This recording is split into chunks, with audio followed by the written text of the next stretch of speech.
Hello everyone and welcome back to Techmine. I am your coach Supratim, diving into lecture 31. So this will be your ultimate LIFO data structure. By the end of the session, we are going to take you from understanding a simple pile of plates to solving your 4 classic coding interview algorithm. Here is what we are conquering today. First, the core engine, that is where we will learn what is a stack and how to build one. Second problem, valid parentheses, where we will check whether the parentheses given are valid or not. Third, problem number 2, where we will learn about Postfix expression evaluation. And finally, in problem 3 and 4, we will see how to solve the nearest element problem variations using monotonic stack. So let's start with the core concept. A stack is fundamentally a linear data, and the golden rule you must remember is stack is last in first out. That is commonly known as LIFO. Mechanically, data is always inserted from bottom to top, and data is always accessed or deleted from top to bottom. So a perfect real-world example of stack in action is the undo and redo feature in your favorite text editor. The system rules are completely stack-based. That is, when you perform a new operation, you insert it into the undo stack and you empty the redo stack. And whenever you perform a undo, you simply move the elements from undo stack to redo stack. And whenever you perform redo, you will move your top elements from redo stack to undo stack. So let's see a user's action, and along with that, let's do a sequence trace for the same. So after user inserted 0, so everything will be emptied from the redo stack. So in redo stack, nothing will be there. Nothing will be. So after that, you do +2, after which 2 came into the top of the stack. So again, it is a new operation. So the redo stack will be empty, and whatever you inserted, that will go on the top of the undo stack. Similarly, when you did multiplication of 3, again redo stack will be empty, and a new element 6 will go on the top of the undo stack. And lastly, when you applied -1, so in undo stack, a new element will go as a 5, and in redo stack, it will get empty. So you have successfully got this sequence trace, right? So till here, you got it. Now, let's suppose you do undo to 6. That means whenever you do a undo, your top of the undo stack will go to the redo stack. So in redo stack, we will get 5. Now again, when you do undo to 6 will come on the top of the redo stack. Now suppose you again do redo of 6. Again, it will come from redo stack. It will find the top element from the redo stack and it will insert into the undo stack. And after that, suppose again you did redo of 5, then it will again come from the top of the redo stack and it will come at the top of the undo stack. So 5 will come here again. Now suppose you insert 4. So again, redo stack will be made empty and 5 into 4 will be considered as 20. So 20 will come on the top of the undo stack. So basically, any operation when you will do, it will insert in the undo stack and it will empty the redo stack. And whenever you perform a undo, it will move top element from undo stack and it will insert into redo stack. And similarly, whenever you do a redo, it will move top element from redo stack to your undo stack. Now let's look at coding the stack, specifically through an array implementation. There are 5 core operations, and importantly, they all run at a time complexity of O of 1. So what are those 5 core operations? Push, pop, peek, IsEmpty, and size. So whenever you have to insert an element on the stack, you will call push of x, where x will be the element you want to insert into the stack. Similarly, when you want to remove an element from the stack, you will call the pop method, which will remove top element from the stack. Similarly, if you want to know what is the top element of the stack, you will call the top function, which will get the top element from the stack. And similarly, when you will use isEmpty method, it will check whether your stack is empty or not. And finally, when you use size method, it will get you the elements count present in the stack. So suppose this is the array implementation trace which is given. So let's see the code for the same. Always remember, in case of stack, your top element will be at -1. And every time you insert or push element into the stack, it will do a top plus plus and it will start pointing to the index of the stack. So let's see this dry run with the code. So push 1 is given. Since initially top is at -1, so whenever you will push an element, it will do top plus plus. So when you push 1, so your top will become 0 from -1. And inside the array, you will do a of top is equal to x. So what is a of top? So top is at 0. So a of 0 will be equal to 1. Similarly, when you push 3, your top plus plus will make top from 0 to 1. And inside the array, you will get a of 1 is equal to 3. Next, when you do push 5, again, your top will go from 1 to 2 and a of 2 will become equal to x. And what is x? 5. Now, the next operation is isEmpty. So it will check whether the stack is empty or not. Since we already know that if stack is empty, in stack, the index of top starts from -1. So we will check this condition. And if this condition is true, we will return that isEmpty method is true. So in this case, since in the stack already 3 elements are present, so it will return false. Next, we will do pop. So let's see the pop code. It will check in the first line that whether the stack is empty or not. It will return -1. So this is a necessary check for checking the stack underflow condition. So basically, when you are writing your code, you must include an underflow check so that if the stack is empty, it will prevent returning garbage values when popping an empty stack. And after that, you will get the top element. So what is the top now? 2. So in while, what will get stored? A of 2, which is equal to 5. So as we know that when we push the element, we increase the top. In the similar fashion, when we pop an element, we will decrease the top. So now top will become 1. And in the last, we will simply return the value. Also, as we saw that there was underflow check, in the similar fashion, you have to check for the overflow as well. So for overflow, you can restrict insertion over the defined array size or use a dynamic array. So as you saw how to code the stack using array implementation, in the similar fashion, you can do the same with the linked list as well. Now let's tackle problem 1, valid parenthesis. So this is a LeetCode problem. The link I will mention in the description as well. So the goal here is to validate a sequence containing only round, square and curly brackets. So to validate a sequence has valid parenthesis or not, so there are certain rules. The first rule is the count of open brackets must be equal to count of close brackets. Similarly, when you will travel from left to right, your open brackets must always be greater than equal to close brackets. And in this case, orders will matter. That is, you have to close the last open bracket first. So let's see the test cases for the same. Since this one is following all 3 rules, that is, count of open is equal to count of close. Similarly, when we are traveling from left to right, number of open bracket is equal to number of close bracket. And also the third line, that the order in which the brackets have been opened, in the similar order the brackets have been closed as well. Similarly, this is also valid, but this one is not valid, since after this close there is open again. Similarly, if you see this one, so this too was okay, but then this is a opening curly braces and this is a round bracket which is closed. So this is not overlapping, and this one is an example of wrong closing order, because this too is okay, but this one is a round bracket and the closing for that is a curly bracket. So let's see the code with this dry run as an example. So the code is very simple. Whenever you come across a opening bracket, you just have to push that element into the stack, and whenever you come across any other character, you will check the first condition, that whether stack is empty or not. If the stack is empty, you will return false, and then you will pop the element from the stack and you will check with the element which is currently pointing by A. So if element present in the stack is either round bracket or square bracket or curly bracket, so the corresponding element of the array should be having close round bracket, close square bracket and close curly bracket. And if it is not in this condition, we will return false. And finally, if there is nothing left after the iteration of the array, so in this, our array will also run from for I is equal to 1 to n. And if after evaluating everything, if nothing is left inside the stack, that means every other opening bracket, whether it is a round, curly or a square, has got its pair in the right order. That is, it has followed all 3 of this condition, and now there is nothing left in the stack and the stack is empty. Let's see the example dry run with the code. So first, this is a curly bracket. Since this is the opening bracket, we will insert it into the stack. After that, we got one square opening bracket. So again, this condition will satisfy and we will insert it on the top of the stack. Again, we will encounter a square bracket. So this will again go inside the stack. Since this condition will again hold true. Again, we will encounter C. So it will come in the else block. It will see whether stack is empty or not. The stack will not be empty. So this condition will not work. It will pop one of the elements. So which element will be popped? This one, right? Since this condition will work now, so it will check whether A of I is not equal to close square bracket. So A of I is not close square bracket because we encountered C. So it will return false and we will come out of this for loop. So anytime, whenever that proper pair of the opening and closing bracket are not found, we will break up from the loop and we will come out of the code and we will say that this sequence is not a valid sequence. Similarly, suppose your example was given as this one. So suppose you have created one stack, it will check whether it is a opening bracket or not. We will get a opening bracket. As soon as we will get an opening bracket, we will insert it into the stack. Then we will check whether the next element is an opening bracket. So this is not a opening bracket, so it will come into the else block. It will see stack is empty or not. This condition will not work. It will pop the element and it will check this condition. Since popped element is an opening curly bracket and A of I is also a closing bracket, so this condition will not work and it will simply move to the next element. Next element is again an opening bracket, so it will insert this one into the stack. Now again, it will come to the next closing bracket. So this if condition will not work. It will come to the else block. In else block, it will check whether stack is empty or not. If the stack is not empty, so this condition will not work. It will pop one element. So what it will pop? Earlier it popped this one. Now it will pop this one. So this condition will be checked. Since CH is equal to opening round bracket, so it will check a closing bracket or not. Since it will be a closing bracket, so this if condition will also not work. Again, we will move to this element. Again, this is a opening square bracket. It will push into the stack, and finally we will reach this element where we will check the first condition. This will not work. It will come to the else block. Since stack is not empty, this condition will also not work. It will pop the element from the stack. We will get opening square bracket in the stack. Now it will check this condition whether CH is having opening square bracket and A of I is a closing square bracket or not.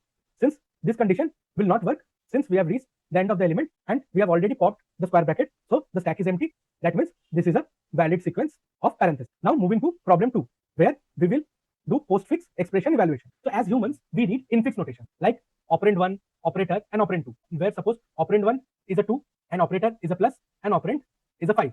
So we will read this as 2 plus 5. But machines will, however, prefer postfix notation structured as operand 1, operand 2 and the operator. So the same expression, machine will understand it like 2, 5 and plus. So the massive advantage here is that computers can evaluate postfix easily from left to right using a stack. So suppose your infix notation is given as 6 minus 5 bracket multiplied by 2. So firstly, it will solve for this bracket. It will become 6, 5, minus. So this will be the first operand and this will be the second operand. Now it will again apply the postfix. It will do 65 minus 2 into. Since this is the first operand, this is the second operand. So first operand, second operand, and then the operator. So finally we will get 6 minus 5 as 1 and 1 into 2 as 2. So let's see the code for the same, that how using postfix notation we can actually evaluate the answer. So the rule is very simple. So whenever you see an operand or an integer, you just push it into the stack, and whenever you see an operator, you will pop the last two elements of the stack and you will operate on that operand, and whatever result you will get, you will push it back into the stack. So the rule is, if operand you got, you push it into the stack. If operator you got, you pop two elements, evaluate x operator y, and you will push the result. So if you see for this example, 3 is an operand, so 3 will come into the stack. Then 5 is an operand, 5 will come into the top of the stack. Now plus is an operator, it will pop this 5 and then 3. It will perform the operation, that is 3 plus 5 is equal to 8, and it will push the result 8 in the stack. Then again it will get 2, a new element in the stack, and after that it will get an operand. Again it will pop last two elements and it will perform the operation. So now it will perform 8 minus 2, and it will simply keep the result as 6 in the stack. Now again it will see one operand as 2, so 2 will get inserted into the stack. So this 10 will not be there now. Then it will see again an operand 5, so it will insert 5 in the stack, and after that it will get an operator. It will pop this 2 and 5 from the stack and it will apply the operation. So it will generate the result as 2 into 5 is equal to 10, and it will push 10 into the stack now. And finally again in the last iteration we will get again one operator. It will pop the elements from the stack and it will perform its operation for that particular operator, and final result it will get as 6 minus 10 is equal to minus 4, and it will push the result into the stack. So let's see the code for the same. So we will run a loop from for I is equal to 0 to n minus 1. If a of I is an operand or a number, we will simply push into the stack, or else we will get the operator, then what kind of operator it is, using get operator method, and we will pop two elements and we will store it in y and x, and finally in z variable we will use the operator over x and y. Whatever result we will get in the z, we will simply push into the stack. So let's see the same example with the code as a dry run. So suppose the stack is given, initially you got 3, so 3 will be inserted into the stack since 3 is an operand. Then again we got an operand 5, so 5 will be inserted into the stack. Then we got an operator. So this if condition will not work, it will come to the else block. It will check what kind of operator is this. It will get the operator and it will pop the two elements from the stack. So y will have 5 and x will have 3. So z will actually store the result of x operator y. So the operator was plus. So 3 plus 5, 8 will be coming as z. Since these two got popped, so in the stack 8 will get inserted. Now again we will come to this 2. Since 2 is also an operand, we will simply insert it into the stack. Again we will encounter minus, which is an operator. So this time we will get operator as minus 1, and what will be y? Y will be 2, and what will be x? X will be 8. So what will be the operation? 8 minus 2. So what we will get in the result? We will get 6, and as soon as we popped it, we will remove the elements from the stack, and after the operation we are getting the result as 6. We will simply push the element into the stack. So 6 will be inserted into the stack. Next we will see that we got an operand, so we will simply push the element into the top of the stack. So 2 will come into the stack. Now again in the next iteration we will see that we got a 5, which is also an operand. We will simply push that element into the stack. Then we will get one operator. So this if condition will not work, we will come into this operator. We will see what kind of operator it is. It is multiply operator. Now we will pop the last two elements. So y will come as 5 and x will come as 2, right? So these two elements will be popped from the stack, and now we will do 5 into 2.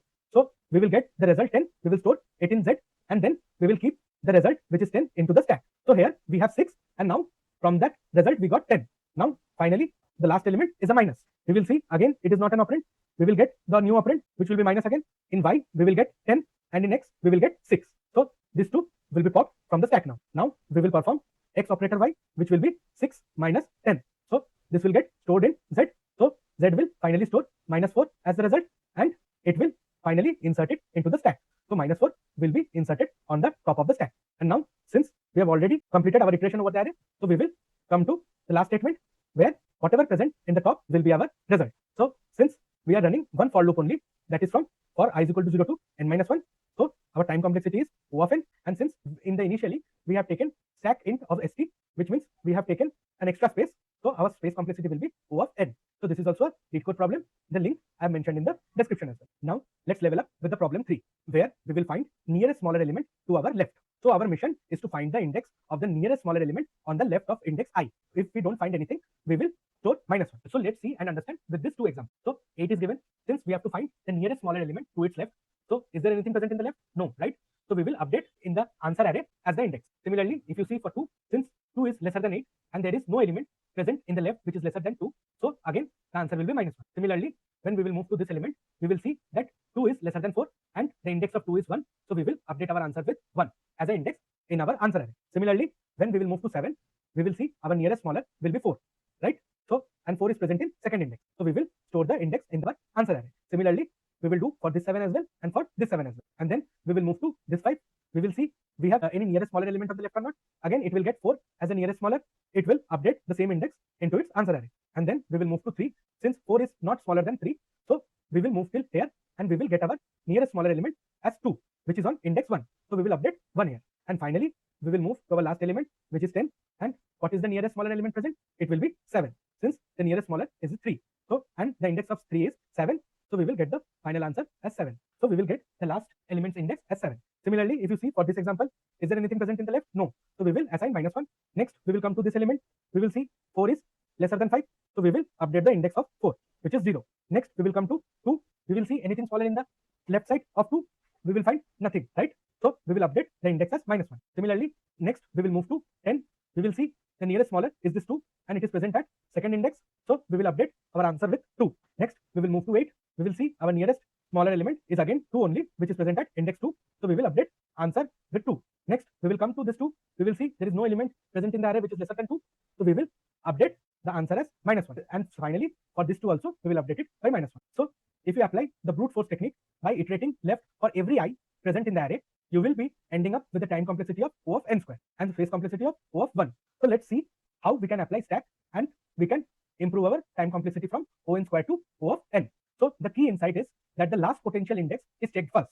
If a newer, smaller element comes along, an older, larger element is mathematically ruled out. Because that newer element is physically closer, the older value will never be the answer again. Since every element is strictly pushed once and popped once, our total time and space complexity will remain O of n. So let's understand this code with this example. So we have initialized our answer array, which will keep all the index. So we will take a stack as well.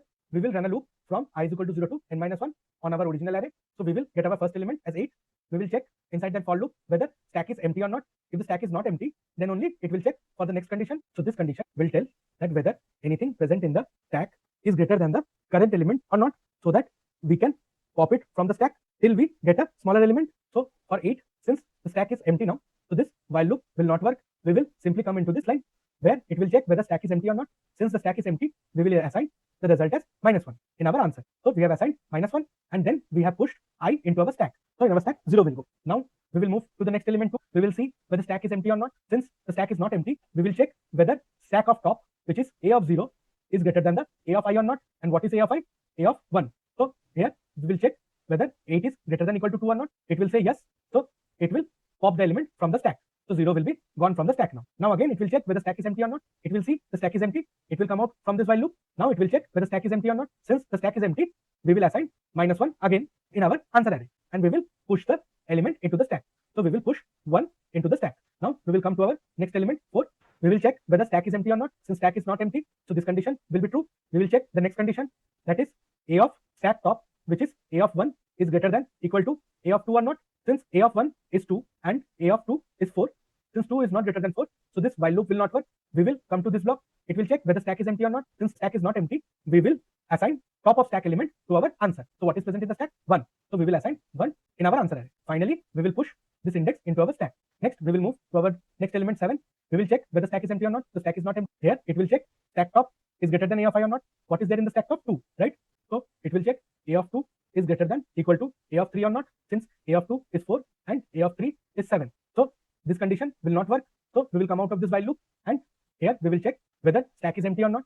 If the stack is not empty, we will assign the stack.top to our answer array. So what is there in the stack.top? It is 2. Now finally we will push that index into our array. So what will be pushed now? 3. Now we will check again in our next iteration. We will get 7 again. We will check whether stack is empty or not. Since the stack is not empty, we will check the next condition. So what is present in the stack top?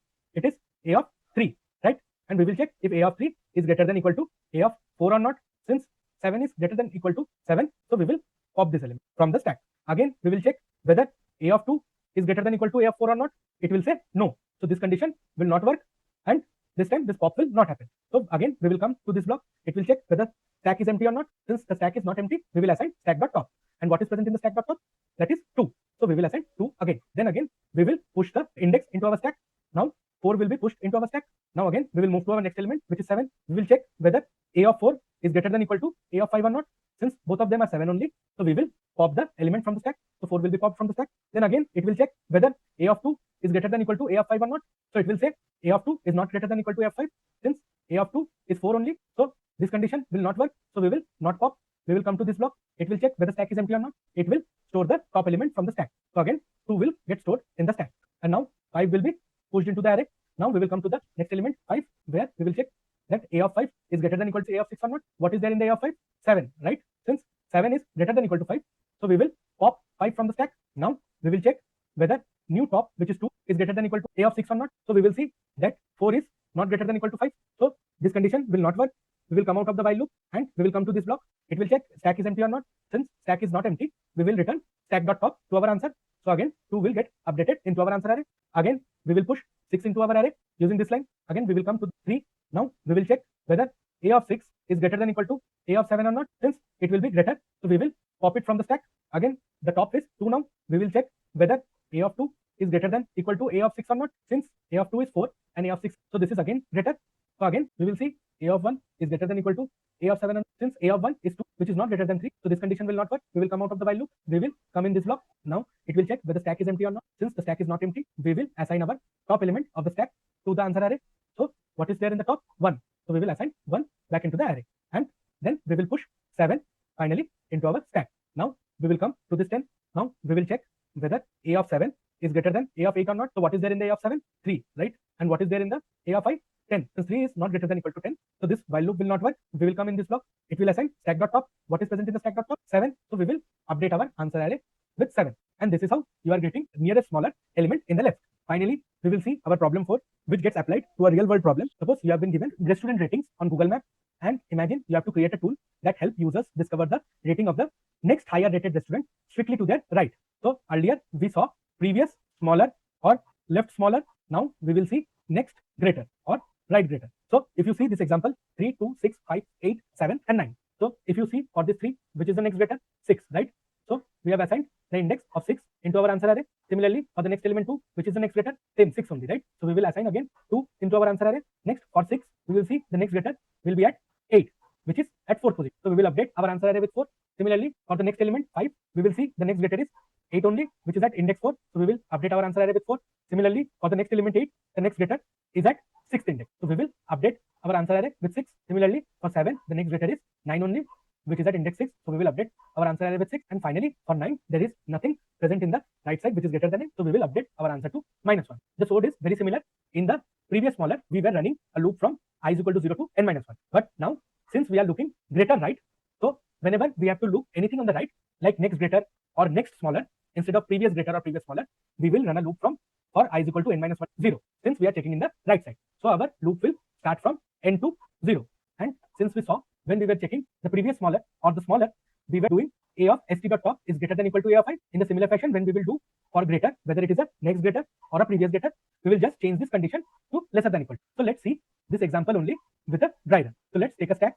So since we will run from backward, so we will start from 9. We will check whether stack is empty or not. Since the stack is empty, so this while loop will not work. We will our control block. Now it will check whether stack is empty or not. It will say the stack is empty. It will update our answer array as -1. And after that, it will push that element into the stack. So 6 will go into the stack. Now we will move to the next element, which is 7. Now we will check whether stack is empty or not. If stack is not empty, so this condition will hold true. Then we will check whether item present in the stack top, which is a of 6, is lesser than equal to the current element or not. Since the current element is 7 and a of 6 is 9, since 9 is not greater lesser than equal, so this condition will not work. So our control will come to this one. This time stack is not empty, so we will assign the top element to our answer. So 6 will be assigned to our answer, and then we will push our index back to the stack. So 5 will go inside the stack. Now again, in the next iteration, we will come to this 8, and now we will see whether a of stack.top, which is a of 5, is lesser than equal to a of I or not, which is 8. Since a of 5 is 7, which is lesser than a of 8, so it will do stack.pop. So 5 will be popped from the stack.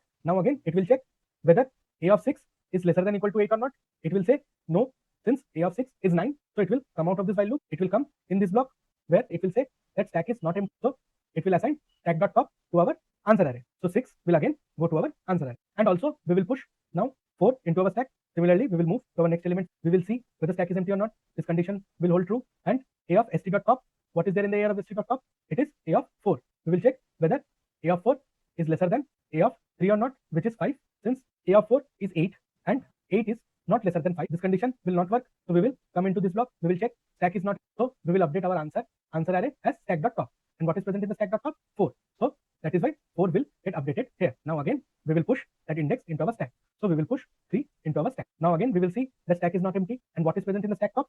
A of 3, right? Since a of 3 is lesser than equal to 6, where we are currently at, so we will pop 3 from the stack. Now again, we will see whether a of 4 is lesser than equal to 6 or not. Since a of 4 is 8, which is not lesser than equal to 6. So our this condition will fail and we will come out of this while loop. And then we will check whether stack is empty or not. Since stack is not empty, we will update our answer array with stack.top. So what is there in the stack.top? 4. So 4 will be updated here. And in the last, we will push the index into the stack. Next, we will move to this 2. What is the stack.top? It is a of 2. And we will check whether a of 2 is lesser than equal to a of 1 or not, which is 2. Since 6 is not lesser than equal to, so this condition will break and we will come out of this while loop. We will see here if the stack is empty or not. Since the stack is not empty, so we will update our answer array with stack.top. And what is present in the stack.top? 2. So 2 will get updated here. And after that, 1 will be inserted into the stack.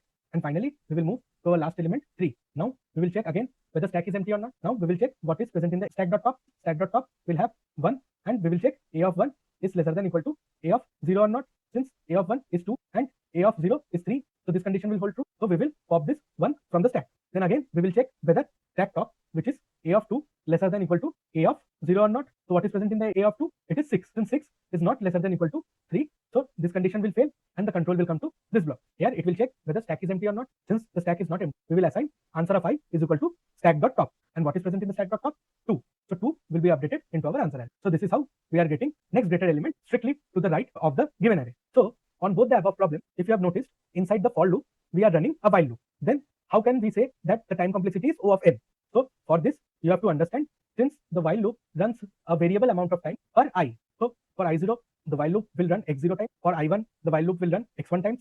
For I2, the while loop will run x2 times. So what will be our total iterations? x0 plus x1 plus x2 up to x of n minus 1. Since while loop is popping out elements from the stack, which is exactly equal to the n number of elements present in the array. So x0 plus x1 plus x2, x of n minus will be equal to n only, since every element is pushed once and popped once. So that is why for both this previous smaller and next greater, the time complexity is O of n only. Since we are taking stack for getting the time complex of O of n, so that is why our space complexity is also O of n. So let's see all the nearest element variation problems. So you have already seen this one, which is smaller to left, and you have seen greater to right, and you have seen when you were checking smaller to left, you were running a loop from left to right, and a of st.top at that time should be greater than equal to a of I. Similarly, if you have to check greater to left, you have to check the left side. That's why the loop will start from left to right. But since you are checking the greater, that's why you will do a of st.top is lesser than equal to a of I. Suppose you have to find smaller to right. So since we know whenever we have to check smaller or greater, we will run a loop from right to left. And since we have to find smaller, so this condition will be greater than equal to. And when you have to check anything like greater to left or greater to right, that time you will do lesser than equal to. So when you have to find smaller to left or smaller to right, you will use a of st.top, which should be greater than equal to a of I. And when you have to find next greater or greater to left or greater to right, that time you have to do a of st.top is lesser than equal to a of I. And when you have to check for the left side, you will run a loop from left to right. And when you have to check towards the right side, that is either smaller or greater, that time you have to run a loop from right to left. And for running a loop from right to left, you will do for I is equal to n minus 1 to 0. So why we are learning all these possible combinations of nearest smaller or nearest greater towards left or right is because we are going to solve a Gauss level problem in the next lecture. So to tie it all together, remember the nearest element matrix. So from smaller to left, loop left to right and pop if the stack top is greater than or equal to the current element. And for greater to left, loop left to right, but pop if the stack top is lesser than equal to the current element. For smaller to right, you will loop right to left, popping if the stack top is greater than equal to the current element.